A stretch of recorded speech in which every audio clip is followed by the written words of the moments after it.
Why all the shocked faces? You're not afraid of clowns, are you? Oh, fear of clowns! As if such a thing could exist! Who could be afraid of a clown? You? You? Don't cry. I'll make you a balloon animal, a horse, or maybe a dog. Mine never lose their shape. The trick is to twist their necks until just before they pop. How about a magic trick? I know a few, mostly ones involving scarves and making things disappear. Have you seen my baggy clothes? They're so much bigger than they need to be. Wow, they're so big! They're hilarious! I could be hiding anything under here. Juggling balls, juggling clubs, machetes, anything! And have you seen my face, the red paint on my smile? Doesn't it remind you of apples, racing cars, sliced fingertips? And my eyes perfectly rounded in a blue you'd have to choke someone to see. And my gloves, well, aren't they funny? But they're not the real me. No, you're never gonna lift a fingerprint from these. I'm a real person underneath all this silliness. Why, I could be anyone you've ever met. You'd never know.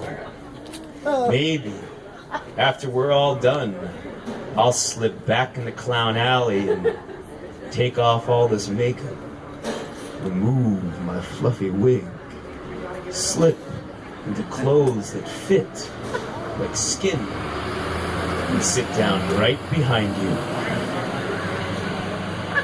Wouldn't that be fun? See? I'm not so strange. My nose, it comes right off. Maybe yours does too. Ta-da.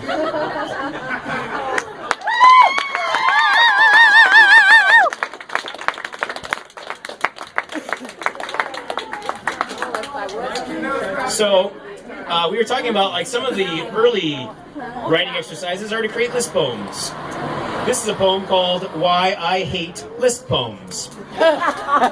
Why I hate list poems. 1. They have numbers.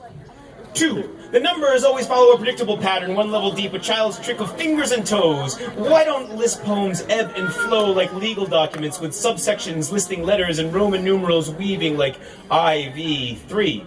The act of listing segments the content, lining the road of your emotional journey with speed bumps and commercial breaks, and the occasional nonsensical non sequitur that adds no clear value to the experience of the piece. 4. Junior mints. Delicious. 5.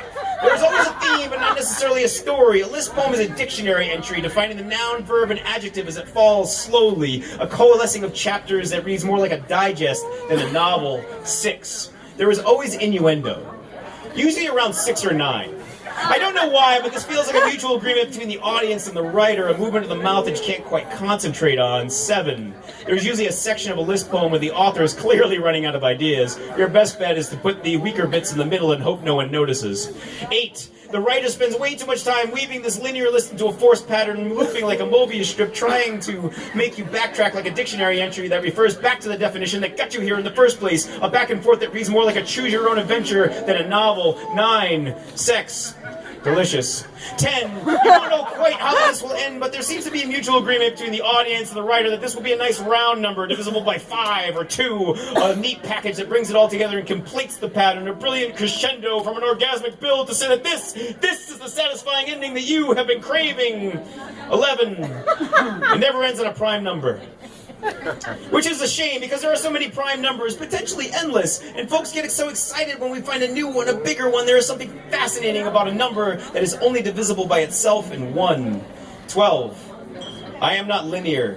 I am not a thread, I am a spider web. I am a product of my mistakes and successes. I am fine detail, not broad strokes. I am no simple progression. 45. Don't let anyone bind you into a pattern. Rise from all sides at once. You are the amazing of your dreams, your best moments rising crescendo. Accept that you are always capable of wonder. Stop expecting the other shoe to drop and walk barefoot. Stomp in puddles while eating junior mints. Count life in hugs and smiles, not numbers in simple progression. See, you are endless potential.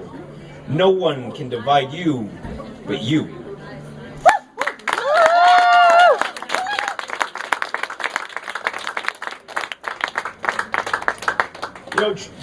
Another author from this series, Drake, was here before.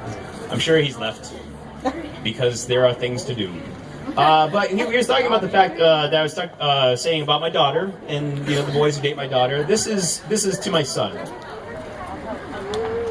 To my son on the occasion of his 8th birthday.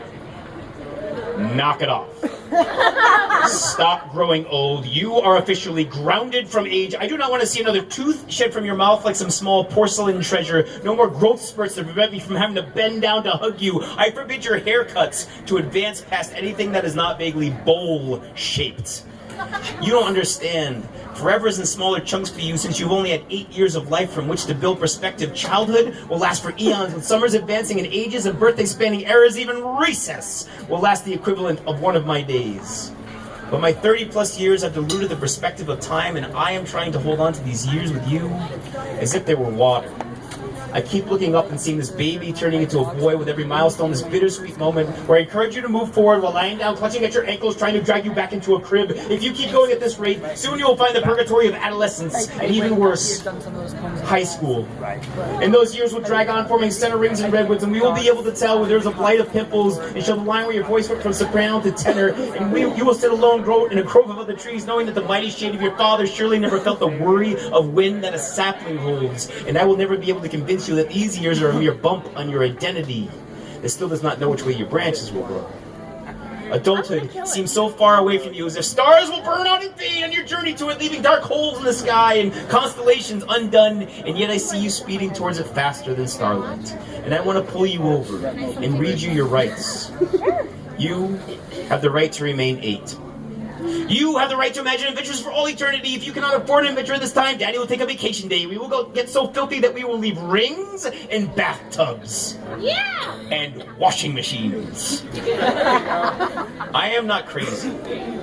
I know that this grounding from age will never hold. I know that I will read this to you one day and you will be well past 9, and I hope and pray that I do, because the only thing that can freeze anyone at any age is a coffin. Just try to lay off on growing old so fast.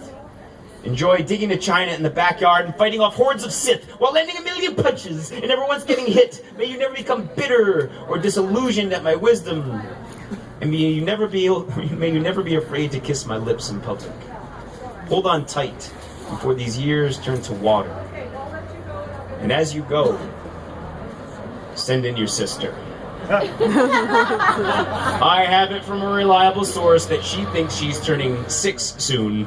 Well, we're just gonna have to see about that. So I want to get off the stage because you guys need to hear like the real poets who like came here to win. At least one.